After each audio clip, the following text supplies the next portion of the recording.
கருத்துக்களை ஃபாலோ பண்றவங்க எப்படி இருக்கலாம்? நீங்க ஏன் மகான்னு சொன்னீங்க? அதாவது அவருக்கு வந்து இப்போ ஒரு பர்சனை பாக்குறாரு, அப்ப அந்த பர்சனை பார்த்ததும் அவருக்கு தெரிஞ்சிருது இவங்க கிட்ட நம்ம எந்த வெளியில சொன்னா இவங்களை வந்து இன்னும் கொண்டாட முடியும், இல்ல இவங்க இன்னும் ரொம்ப லோவான ஒரு படிநிலையில இருக்கிறாங்கன்னா இவங்க கிட்ட என்ன லாங்குவேஜ் பேசினா அவங்கள கொஞ்சம் மேல் நோக்க முடியும். சோ அது அவருக்கு புரிஞ்சிருக்குது. அப்பனா அவர் வந்து குழந்தைங்களுக்கு அந்த லாங்குவேஜ் அதே மாதிரி எல்லாருக்கும் புரிஞ்சதுனால நீங்க என்ன சொல்ல வரீங்க? அதனாலதான் அவரை மகான்னு சொல்றோம். மலேசியால இருந்து நீங்க அதை ப்ரூவ் பண்றீங்க. ஆமா. உங்க பேருங்கயா? விலைசிங்கம். மலேசியா. மலேசியால எங்க இருக்கீங்க?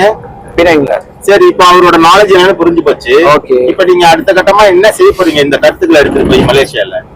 ஓகே, இது ரெண்டு செய்யலாம். ஒண்ணு நம்ம லைஃப்ல அதை பிராக்டிக்கல் பண்ணலாம். அதாவது இது ஒண்டி இல்ல, இந்த மாதிரி நிறைய திங்ஸ் அவர்கிட்ட நம்ம கத்துக்க வேண்டியது இருக்குது. இப்ப நம்ம அவர்கிட்ட போய் பார்த்தோம், அவர்கிட்ட புக்ஸ் எடுத்து வச்சிருப்போம் நம்ம. சோ அந்த புக்ஸை படிக்கும் போது இல்ல அவரோட வீடியோலாம் பார்க்கும்போது நம்மளுக்கு இன்னும் நிறைய தெரியும். இப்போ நம்ம சொன்னது நான் சொன்னது வந்து ஒண்ணுதான். சோ இந்த மாதிரி நிறைய நாலேஜ் அவர்கிட்ட இருக்குது. சோ இந்த நாலேஜ் வந்து நம்ம அவர்கிட்டயே புரிய இருந்தா நம்ம அப்படியே கத்துக்கலாம். இப்ப அந்த வாய்ப்பு நம்மளுக்கு இல்லாத போது அவர் புக்ஸ் படிக்கலாம், நம்ம அவரோட யூடியூப் பார்க்கலாம். அது மூலியமா நம்ம கத்துக்கிறதுக்கு நிறைய இருக்கு.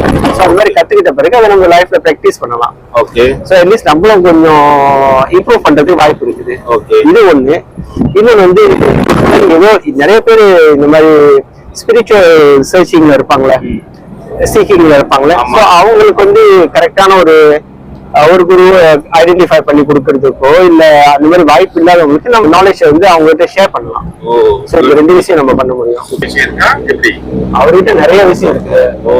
இப்ப இவங்க சொன்ன மாதிரி சகோதரி சொன்ன மாதிரி அவங்க டிசிப்ளின், அவங்க நாலேஜ், அப்புறம் அவங்க பேசுற விதம், எப்படி அந்த எல்லா ஸ்டேஷனும் காரணமா இருக்குது.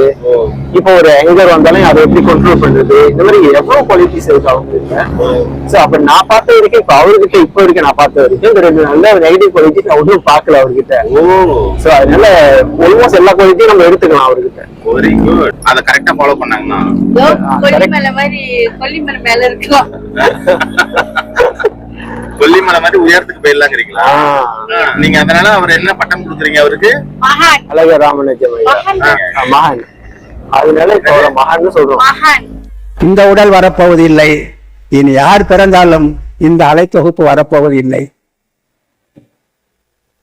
எனவே இந்த வாழ்க்கையில் யாரையெல்லாம் நான் சந்திக்கிறேனோ அவர்களுக்கெல்லாம் நான் நல்லதை செய்வேன். யாரையெல்லாம் நான் எனது பாதையில் சந்திக்கிறேனோ அவர்களெல்லாம் என்னால் முடிந்த வரைக்கும் நன்மையை செய்வேன். And that is my life. அழகு உன்னருள் அழகு என்ன